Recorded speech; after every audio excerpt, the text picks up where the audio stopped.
All right. So here we go. Weatherby, let's talk about money. Money. I am here, if you guys are recording, to provide try to debunk 3 of the things that I see people say about Indivisible all the time. Oh, yes. Are you ready? Yeah. Okay. So here's the first one. $1.5 million is a lot of money. I realize that asking for it all at once is not asking for it in bite-sized chunks, but we couldn't make the whole game for bite-sized chunks, so we decided very specifically not to do that. Because we don't want to do the thing where it's like, we raised $500,000, now we can make the first third. That sort of sucks. But anyway, so people saying $1.5 million is a lot of money. I thought we went through this pretty well on Skullgirls, but I guess we didn't, so I'm going to do it again. And I have new examples that are not fighting games this time. Are you ready? All right. All right. Shoot. So the federal poverty level, okay? The federal government defining you should make more than this or else we are going to put you on monetary aid is $20,000, okay, per year. $20K. Right. Now, if you look at the credits, I'm not going to use Indivisible again. If you look at the credits for Super Metroid, because Super Metroid is an awesome game and was made a long time ago, you subtract all of the people who are obviously not part of the team, like the Nintendo Central developers and all that stuff, you end up with 23 people, okay?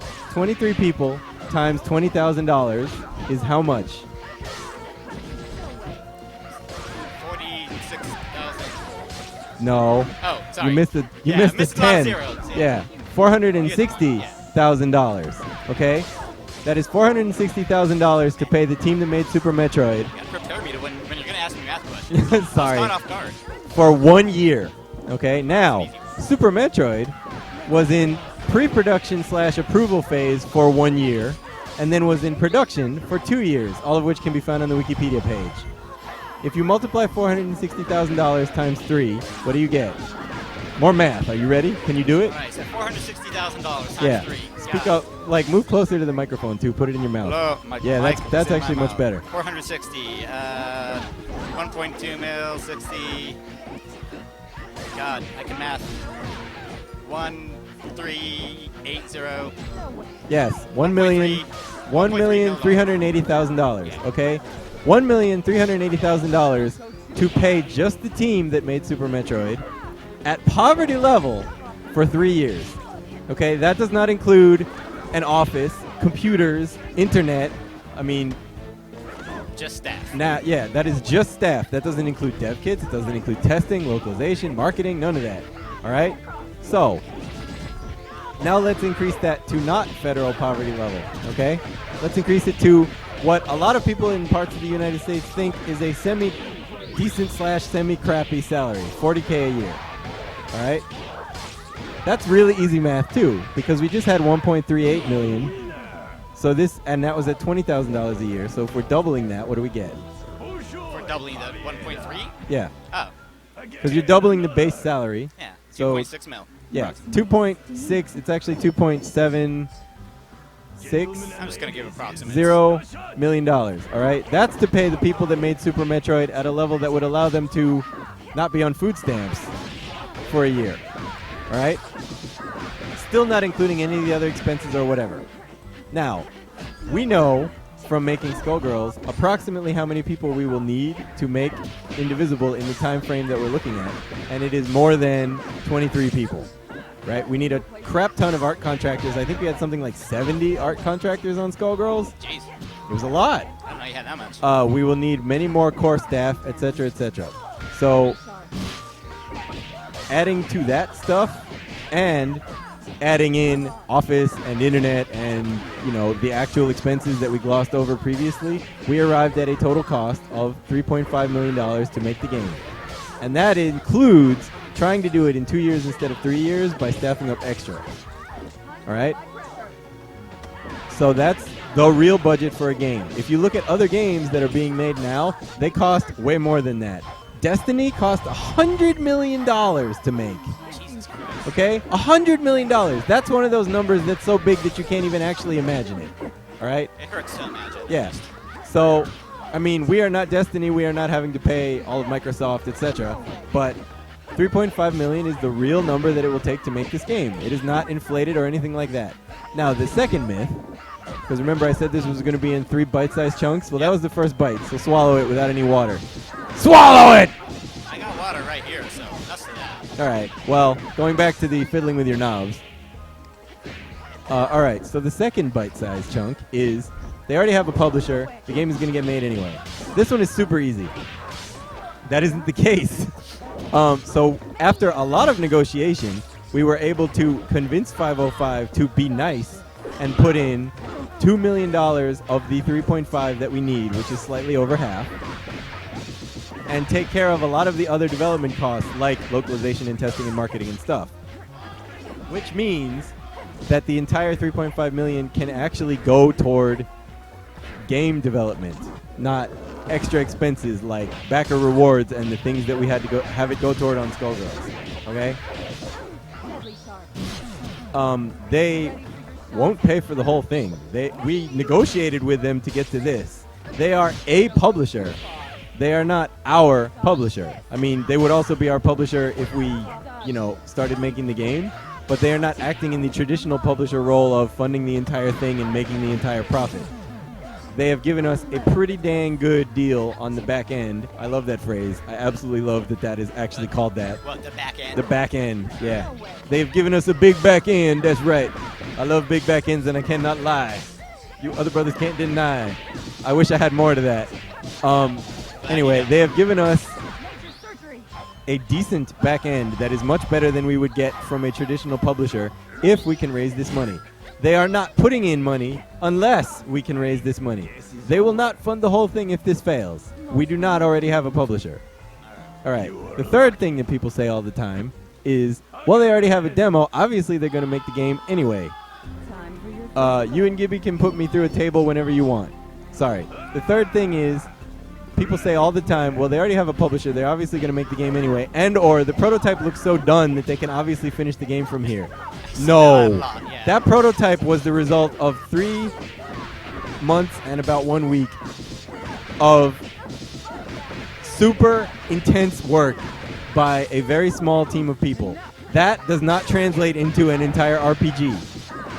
There are no cutscenes. There is no plot. I mean, we have a plot, but there is no implementation of a plot. There is a level that is modeled at not the level that we would like to model the final game. There are 4 playable characters. We want to have way the hell more than 4.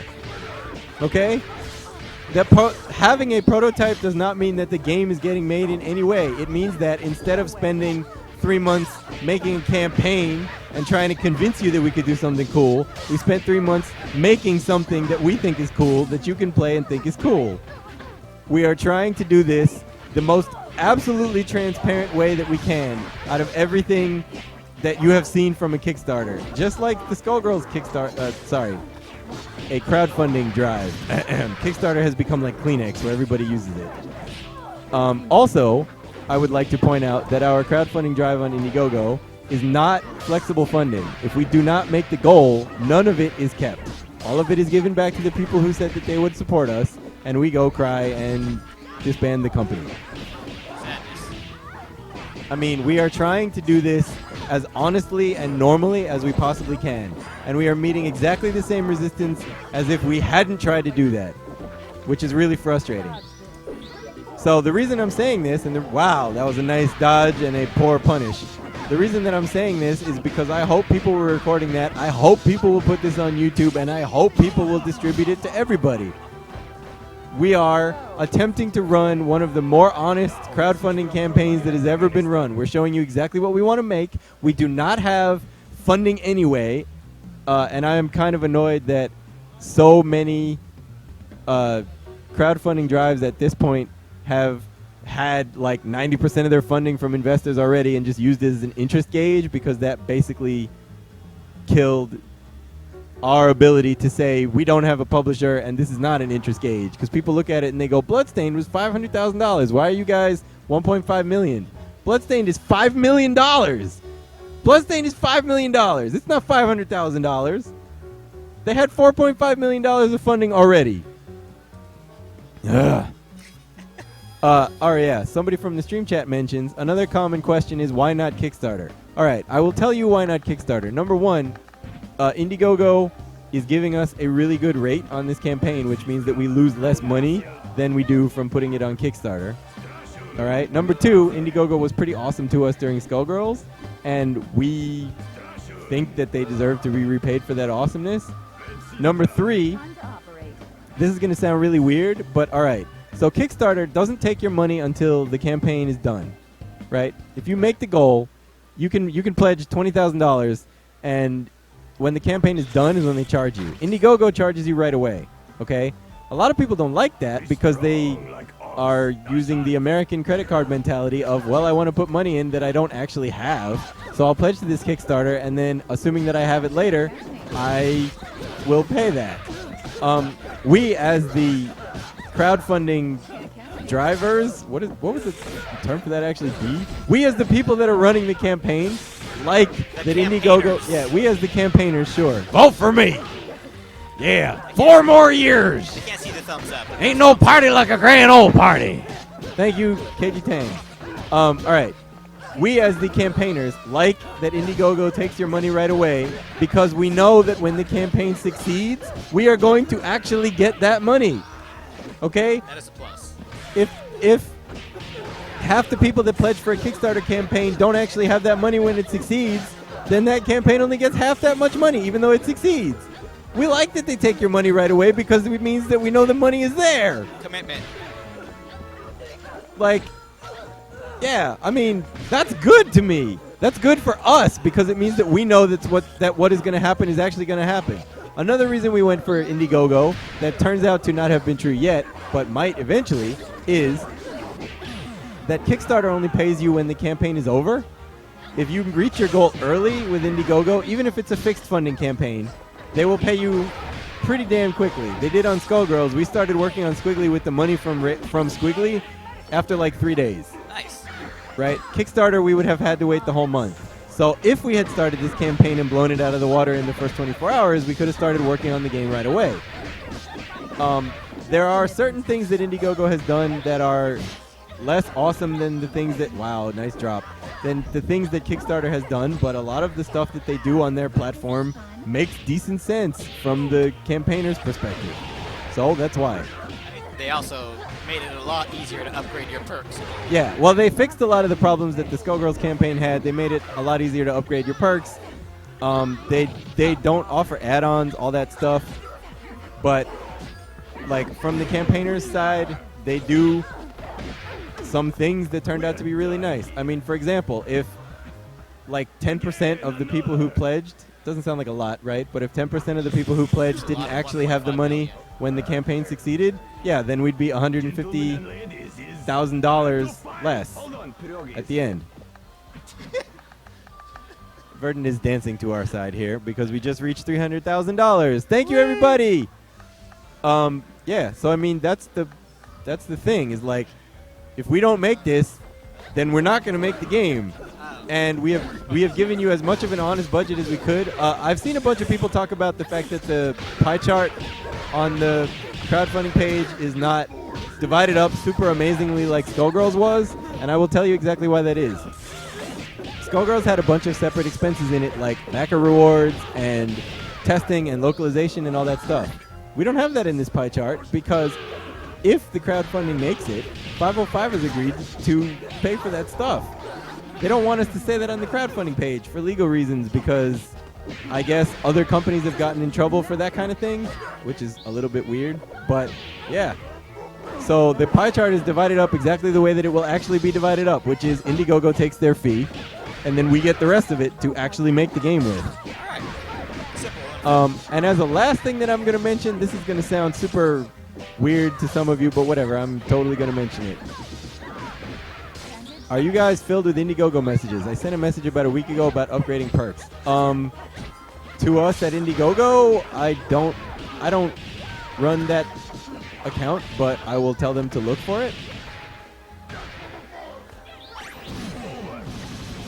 I think you can upgrade your perks by adding the money that's needed to the next one. They just, for some reason, if you didn't initially choose a perk, they don't let you add one later. I think what it was, I know someone explained it a couple of days ago, is you get the perk you want and they refund you your previous perk.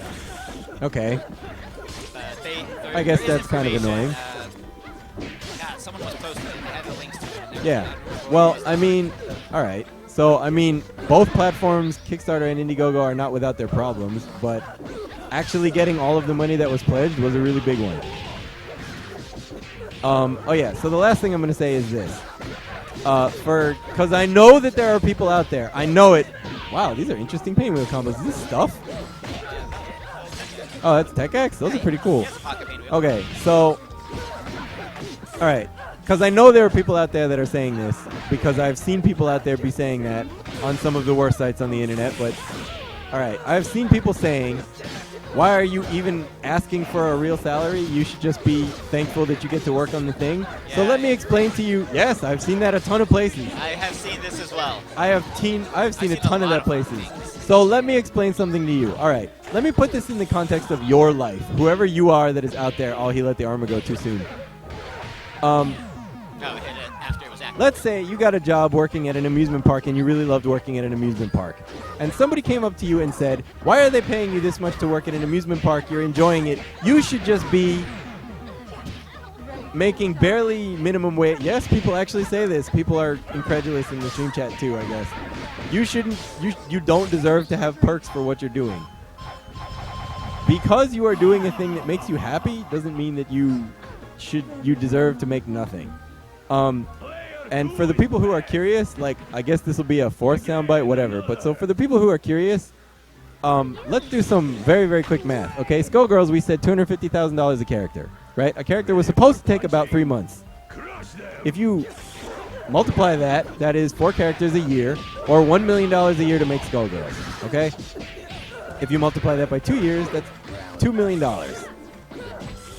That was not enough for us to survive. I, personally, am down over $45,000 since starting to work on Skullgirls. Okay, that includes getting paid at Reverge and getting paid for the Indiegogo that we did. I am taking not only a pay cut, but a loss to do most of this stuff. I can't afford to do that anymore.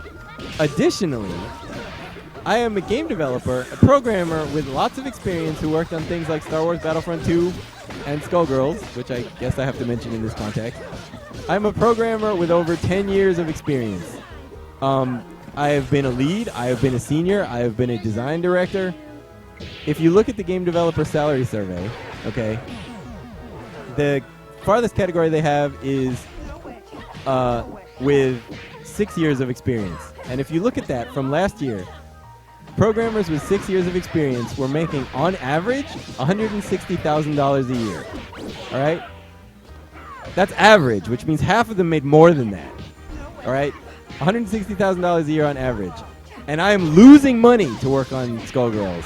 And I am barely breaking even with what I have requested from Indivisible. All right?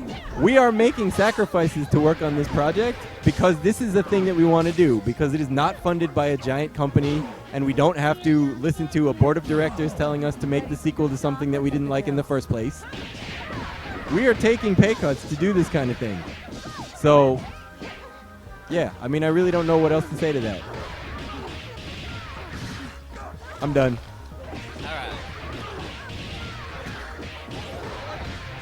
I can highlight this. I mean, I'm telling people to record it. Dude, nah, I saved my favorite comment. Yeah, Verdon is really upset. I feel you, Vernon. I saved my favorite comments from the Skullgirls Indiegogo. My favorite one, the top of the list, was one character for this game costs more than my house. Because people don't know how to multiply, right? You don't know how to pay 8 people for working for a longer period of time than that. All right, I'm done now. So here's the deal. We started a crowdfunding campaign. We are attempting to be as open and upfront and honest about everything as we can. Just like we were with Skullgirls. We did development streams. We talked about when things didn't work. We talked about when things did work.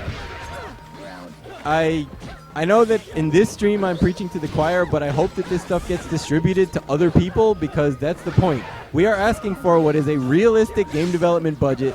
We are not asking for a super huge amount, and we still get crap for all of it. We have made a prototype specifically so that you don't have to take us on faith. Prototype that, by the way, looks a lot nicer than a prototype actually has to. Oh yeah. Well, I mean, this prototype was us treating this time as if we were making a full game. I mean, I put in 90 hours a week on this prototype just like I did on Skullgirls. Like, we want people to see that we are capable of doing the things that we said we were capable of doing. So we did them instead of just promising to you that we were going to do them.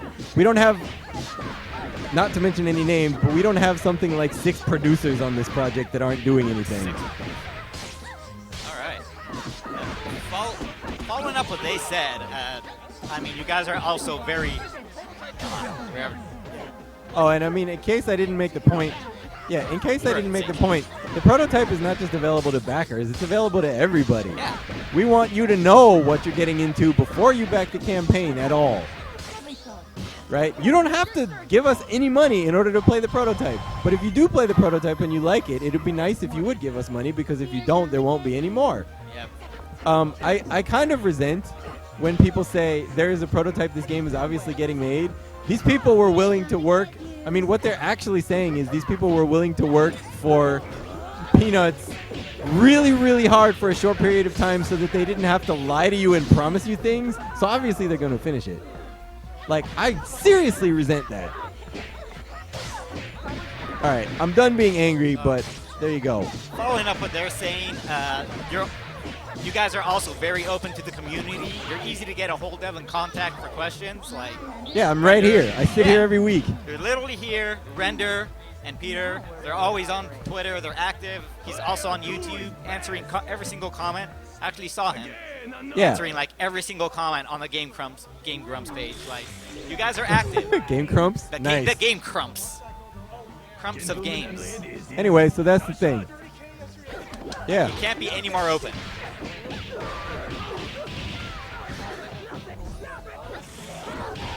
Oh, Droopy Turtle asks, when the campaign is done, are we still going to be holding development streams and all that stuff? Yes, we totally are. I mean, so here's the deal.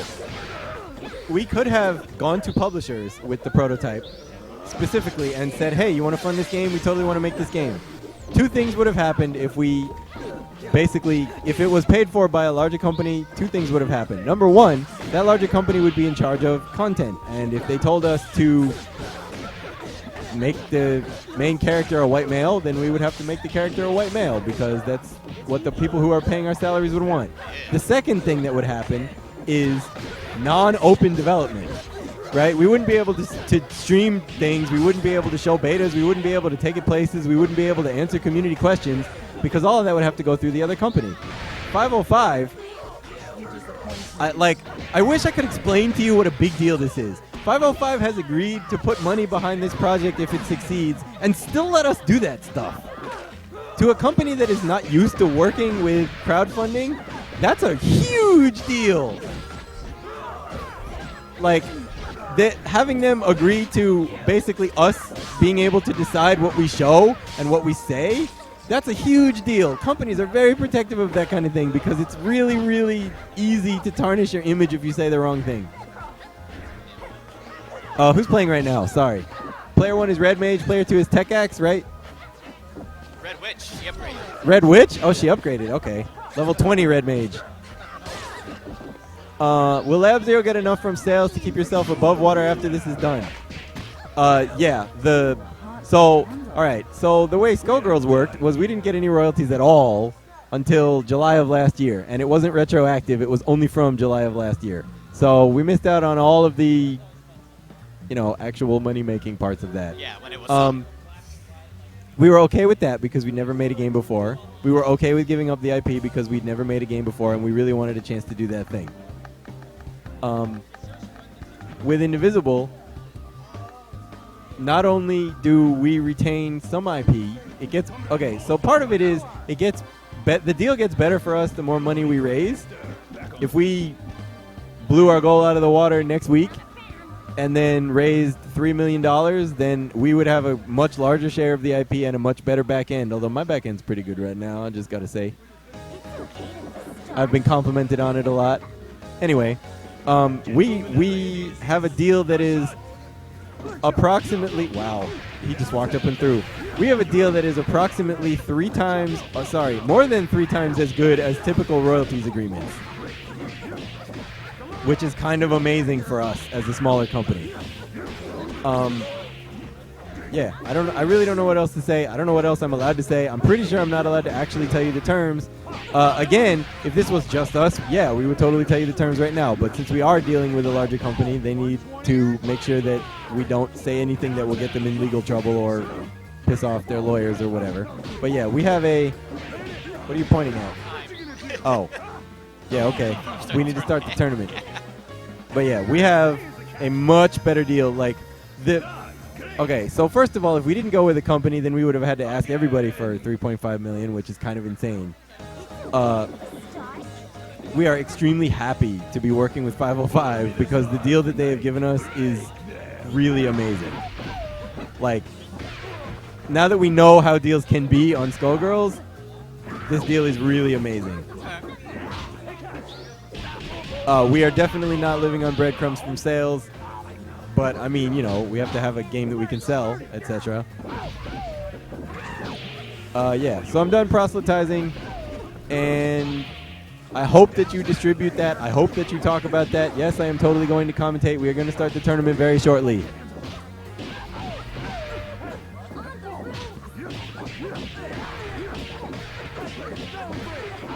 right. I have to go talk to someone. I'll be right back.